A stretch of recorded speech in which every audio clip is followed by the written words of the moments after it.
之前还是主官饿死的贫困县，现在铺上了石板路，用上了抽水马桶。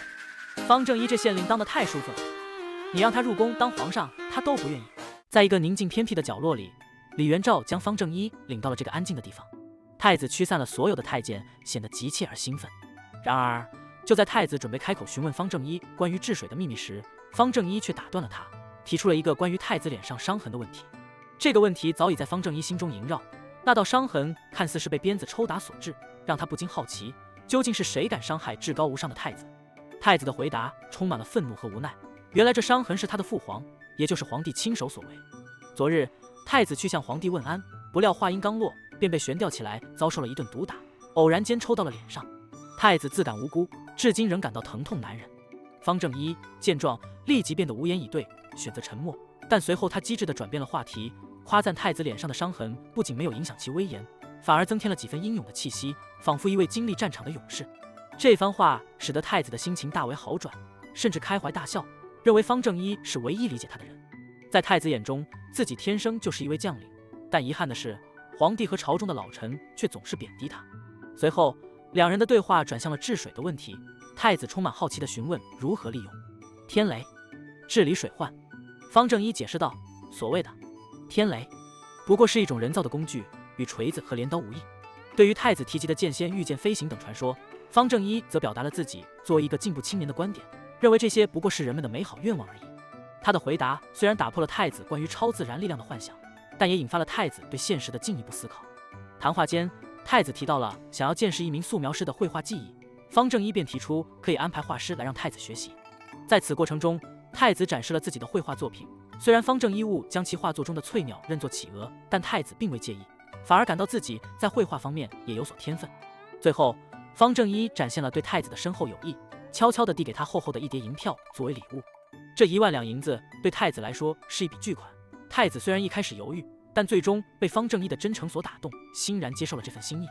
李元照有些担忧地拉着方正一的袖子，低声提醒他要小心严国安，詹事府的主人也是他们的教师。李元照告诉方正一，严国安非常严厉，曾因为他背诵不准就惩罚他，导致他的手板多次肿痛。方正一则轻松回应，作为陪读，他并不担心会受到同样的对待。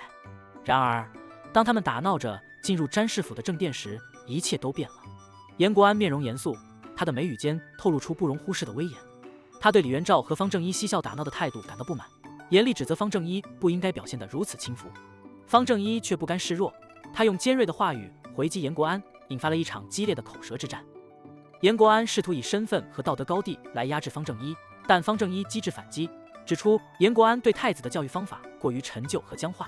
在这场舌战中，李元照时而紧张，时而激动，他为方正一的机智和勇气默默点赞。方正一不仅在言辞上占据上风，还在众目睽睽之下挑战了严国安对权威的盲目崇拜和对下属的不尊重。随着争论升温，方正一更是演绎了一出情感丰富的戏码，声泪俱下地为太监们辩护，批评严国安对他们的偏见和不公。这一幕深深打动了在场的所有人，包括那些平日里鲜少有人为他们发声的太监。方正一的言行不仅展现了他对弱者的同情和支持，也暴露了严国安的冷酷和偏见。终于，在方正一的犀利反击和深情辩护下，严国安找不到合适的回应，愤然离开。这场意料之外的胜利让李元照对方正一充满了新的敬意和信任。在严国安离开后，方正一和李元照进行了一次深刻的对话。方正一教导太子要有一颗真心，对待身边的每一个人都应该给予尊重和理解。同日清晨，白衣早早起床，快速地完成了晨间的洗漱。他随即戴上面纱，轻手轻脚地离开了他暂住的方府，踏上了前往城东步行的路途。白衣的步伐坚定，他对这条路显得十分熟悉，仿佛每一块石板都留有他的记忆。到达钱盛步行时，他停下来观察了一下这家店铺的巨大招牌，上面赫然写着店名4个大字。没有丝毫的犹豫，他径直走进了步行，来到柜台前询问是否有上等的白布出售。这种白布的尺寸需求非常具体，宽1尺，长9尺，显然用途特殊。小厮及步行的店员对于他的询问显得有些惊讶，但很快便调整了态度，告知他布料的价格。随后，小厮带领白衣进入步行的后院，来到一个厢房，暗示布料存放于此。不久，一位衣着奢华、面容白皙的老人进入房间，看到站在那里的白衣后，露出了惊喜的表情。白衣摘下面纱，露出真容，两人之间的对话揭示了他的真实身份，她是失踪的公主，与这位老人钱德胜有着深厚的关系。钱德胜听闻他的消息后，表现出极大的关心与忠诚。他详细地向白衣汇报了建江旧部的情况，以及他个人的生活状况。白衣递给钱德胜一张邀请信，表明了他接下来的计划。他希望利用即将举行的辩诗会，接触一些重要人物，为他的目的服务。此外，他还指示钱德胜派遣可靠的人手到桃源县进行情报收集，显然有着更深远的打算。在御书房内，刘金向景帝汇报了发生在詹氏府的一些事件，特别是方正一的举动引起了景帝的关注。景帝对方正一能够轻易玩弄老成持重的严国安于股掌之间感到惊讶，认为这对太子是一个很好的学习机会。天刚蒙蒙亮，方正一步履匆匆地来到了皇宫的午门前，准备等候上朝。他的目光在人群中一扫，意外地发现了郭天阳也已经到场，而且令人意外的是，他正用一种笑眯眯的眼神望着方正一。方正一虽然心中有些疑惑，但还是礼貌地打了个招呼：“郭哥早啊。”郭天阳的回应同样和煦：“贤弟早。”这一幕立刻引来了周围群臣的鄙视目光，他们似乎在说：“看，又是那两个，居然和阉人如此亲近，简直丢人现眼。”方正一对于这些目光显得有些懵，他不明白今天郭天阳为什么会这样热情。不过他也没有深究，只是带着一肚子疑惑开始了上朝的流程。幸运的是，他又一次蒙混过关。上朝期间，郭天阳时不时投来的暧昧眼神让方正一感到十分不适，他甚至有种想要重新给郭天阳操作一番的冲动。尽管如此，方正一还是强忍着不适，下朝后便直接前往了詹氏府。进入詹氏府，方正一见到了李元照。这位太子殿下正无聊地坐在院子里，看到方正一到来，立刻兴奋地跳了起来，打招呼道：“老方，你来了。”方正一也以轻松愉快的态度回应：“殿下早呀。”自从严国安不在后，方正一觉得来詹氏府就像回家一样。李元照提议一起去东宫的虎豹园，想要建一个新的玩乐场所。方正一一听就心中暗叫不妙，这要是让皇上知道了，自己还不被扒皮。他连忙岔开话题，提出了海里斗兽的想法，还不忘调侃了一下所谓的怪兽哥斯拉，却被李元照轻蔑的回应。显然太子已经不再是那个可以轻易被糊弄的小孩了。无奈之下，方正一提议下棋，这才勉强引起了太子的兴趣。他们决定下五子棋。方正一利用自己在县衙中积累的棋艺，自信满满。随后，方正一提出了赌注，赢了就让太子背书，输了就给太子银子。这样的提议让太子兴致勃勃，两人便开始了对弈。比赛过程中，方正一以轻松的态度连赢了多局，让太子愈发急躁。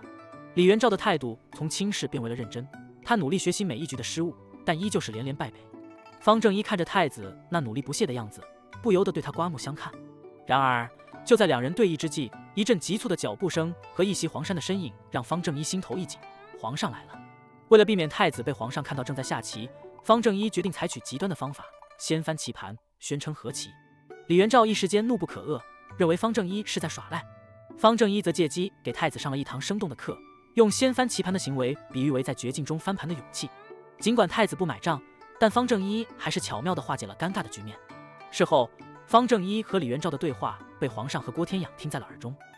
皇上对方正一的教育方法表示认可，但对太子的态度则是另一番思考。隔天早晨，方正一如往常般步入了詹氏府，心中充满了对新一天的期待。然而，当他眼瞥见太子李元照时，他的心情瞬间变得复杂。只见太子一瘸一拐地向他跳来，脸上写满了苦楚与不甘。这情景让方正一不由得急忙上前询问：“殿下，您的腿怎么了？又遭受了谁的责打？”方正一的声音中充满了担忧。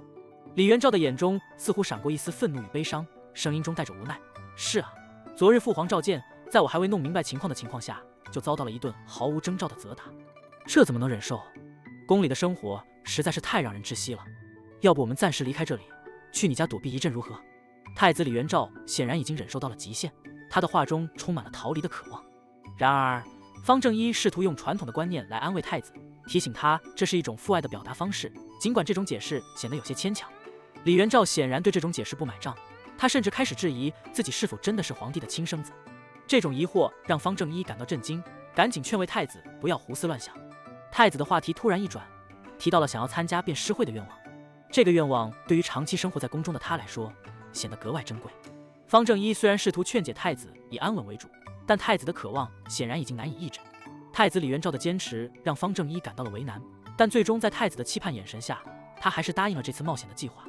他们开始策划如何偷偷离开皇宫，参加外面的辩诗会。在太子的强烈要求下，方正一不得不开始安排这次出宫的行动。他们找到了刘金，来帮助准备一切所需的物品，包括辨识会的请柬和适合太子伪装的便装。方正利用自己的身份和手中的金牌，巧妙地避开了守卫的审视，顺利离开了皇宫。他们乘坐的马车穿过繁忙的街道，最终抵达了方家府邸，一处隐藏在京城中的安静之所。一下马车，方正立即召来了家中的贴身丫鬟小桃，指着李元照，他安排了一番特别的接待仪式。小桃虽然有些惊讶于少爷突然带回的这位小兄弟，但看到李元照那因为伪装而画的滑稽的脸，心中不由得生出了几分同情。在方正的吩咐下，小桃领着李元照进了屋，开始了一番洗漱和重新化妆的过程。化妆之后，李元照的外表发生了翻天覆地的变化，原本滑稽的面容被小桃巧手转化，变成了一个朴实无华的少年。长发被梳理得一丝不苟，整个人看起来文静又稳重，如同一个勤学好问的书童。满意的点头，方正给予了李元照一个新的身份，自己的书童李元。这不仅能为他提供一个合理的身份掩护，还能确保他在方府中的安全。在给予了李元照简单的指示之后，方正转而安排家中的护卫张彪，确保此次出行的安全。张彪以力大无穷闻名，当他得知将要保护的是方正新结交的小兄弟时，虽然心中有些不屑，但还是接受了任务。李元照对张彪的身手十分好奇，甚至提出要与他比试，不过很快就被现实给教育了。好了，李元，把请柬给我，我看看这个辨识会在哪里。李元照从怀中小心翼翼地取出了那张请柬，递给方正一。方正一接过请柬，精致的纸张在他的手中轻轻展开，只一眼，他的脸上就浮现出了一抹笑意。那请柬上写明的地点曲作湖，让他不禁想到了古代鸿门宴的故事，仿佛他们即将步入一个充满了历史和诗意的场景。他兴奋地对着张彪说：“去吃鸿门宴。”这句话让张彪也激动起来，甚至高兴地跑去准备麻袋，因为在他的理解中，鸿门宴意味着大吃特吃。然而张彪对鸿门宴的理解显然与历史不太相符，他以为鸿门宴上吃的全是生肉，所以要带上麻袋来装肉带回家。这一误解让李元照困惑不已，他不明白为什么要带着麻袋去一个诗歌辩论的雅集。方正一则用这个机会教育李元照，告诉他有时候个人的某一技能达到极致时，其他方面就显得不那么重要了。随后三人踏上了前往曲作湖的旅程。曲作湖周围的景致既繁华又平和，店铺林立，人来人往，生动地展现了京城的繁荣与活力。方正一决定让李元照下车走走，欣赏周围的风景，而不是急匆匆地直接赶往目的地。在这段旅途中，李元照对看到的乞丐表示了疑惑，不解为何在这样的繁华之地还有如此多的乞丐。方正一则向他解释了自己在桃源县采取的措施，如何通过工作来解决乞丐问题，展现了他作为一位领导者的智慧和仁慈。但方正一也毫不掩饰自己治理桃源县时的严厉手段，对于那些无法通过教化改正的恶人，他采取了极为决断的措施。这让李元照感到既惊讶又敬畏，也让他更加深刻地理解到治理一方并非易事，需要既有慈悲心肠，也要有铁腕手段。随着天色渐暗，三人踏上了前往辨识会的路途。画舫豪华巨大，犹如浮动的宫殿，光彩夺目。然而在他们抵达时，一个小插曲打破了平静。侍女见到穿着朴素的张彪，显得有些惊讶，却很快在看到方正一的领导气质后释然。方正一大方地出示了请柬，三人便大摇大摆地进入了画舫。尽管周围的目光中充满了诧异，画舫内部奢华无比，宾客们穿着华丽，气氛热闹。李元照对这一切都充满了好奇，但很快他们就发现自己成了众矢之的，因为张彪的打扮实在难以融入这高雅的环境，让同桌的人都纷纷避而远之。三人落座后，画面显得有些滑稽，只剩他们三人互相对视，仿佛被隔离开来。饥饿让三人的注意力很快转移到了食物上。桌上的糕点虽然精美，但难以满足他们的胃口，方正一对此颇为不满，而李元照则对糕点的味道表示出了意外的满意，这引发了一番关于家中饭菜的讨论。方正一用调侃的语气暗示李元照的家庭可能过于讲究营养餐，而忽略了食物的本真味道。突然，贾良的出现为聚会增添了一丝紧张气氛。贾良对方正一怀有深仇大恨，他被张彪羞辱之后，对方正一的怨恨达到了顶点。而张昌的出现显然是为了找方正一的麻烦，他对方正一的态度带有明显的轻蔑。聚会上的氛围随着精致菜肴的上桌而逐渐升温，但李元照似乎对美女侍女不感兴趣，只关注于食物，这让方正一感到困惑。李元照的回答让方正一恍然大悟，李元照似乎对现实中的女性不感兴趣，他心中所追求的是书中描绘的理想女性。方正一恍然大悟，放下心来，原来是二次元。李元照迷惑道：“什么是二次元？”“我的意思就是指英俊潇洒、花容月貌、文武全才的人。”李元照笑了，摸了摸脸颊：“不错，那我就是二次元了。”张彪悄悄凑了过来，低声问道：“少爷，你看我是二次元吗？”“你是胸贵。”贵重的兄弟。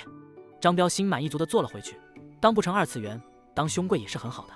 随着一盘盘精美的菜肴开始送到桌上，张昌适时地走到了大厅最前方，朝着众人一抱拳道：“组织者张昌站在厅中央，他的声音洪亮而充满热情，感谢各位同袍能莅临此次辩诗会。”张昌的话语中充满了欢迎和期待。他继续介绍说，本次辩诗会不限题目，今日除了好酒好菜齐备以及常规的辩诗会之外，我们还邀请到了藏香阁的美人相陪。张昌语气一转，神秘地宣布了一个特别的奖励，此外还有一彩头，若是能夺得魁首，便能有机会与藏香阁花魁洛宁星小姐一度春宵。现场顿时响起了一片惊呼和兴奋的讨论声。随后，一位窈窕佳人洛宁星小姐从2楼缓步而出，只露出2只凤眸，周围的空气仿佛都为之旖旎。她的到来立刻吸引了所有人的目光，佳人头戴面纱，使她的神秘感和魅力更加深不可测。下面立即传出了惊呼声：“是洛小姐！”许多人为之心动，但也有人对这种场合下的美人并不感兴趣，如方正一，一个看似对此不屑一顾的男子。他认为青楼活动多是些遮遮掩掩的玩暧昧，于是他和他的朋友张彪继续埋头吃饭，对周围的一切充耳不闻。李元照对洛宁星小姐的出现则显示出了浓厚的兴趣，他试图吸引方正一的注意，但方正一显然对此并不感兴趣，认为这些都不过是一场表面的繁华。洛宁星小姐在楼上弹奏起古琴，琴音如清泉般悠扬，让整个场面陷入了一种难以言喻的静谧之中。原本嘈杂的人群变得安静至极，所有的注意力都集中在那动人心弦的琴音上，即便是李元照也不禁沉醉其中，只有方正一和张彪依然专心于他们的美食。琴音停歇后，洛宁星小姐向下方的宾客们抛出了一个眼神，宣布将会亲自阅读并评判他们写下的诗词，这引起了一阵欢呼。随后大厅内的气氛再次变得热烈起来，众人纷纷投入到了诗词创作之中，希望能够赢得与洛宁星小姐共度春宵的机会。方正一和他的朋友们对于周围的诗词创作活动似乎并不感兴趣，他们更加关注于眼前的美食。但这并不意味着他们完全与这个活动无关，因为就在这时，张昌走到了方正一的面前，向他介绍了自己，并提出了一个建议，希望方正一能够上台发表几句话。张昌的话引起了在场众人的注意，他们的目光集中到了方正一身上，对于这位少詹氏的身份感到好奇。尽管有人对方正一有所不满，认为他是通过阿谀奉承上位的人物，但当方正一站起来准备发言时，所有的嘈杂声都消失了，众人的目光都集中在他身上。方正一利用这个机会，巧妙地将自己与太子的关系和对诗词的重视结合起来，提出了一个更加吸引人的彩头，承诺将今日的魁首向太子推荐。这无疑大大提高了比赛的吸引力，使得众人的热情更加高涨。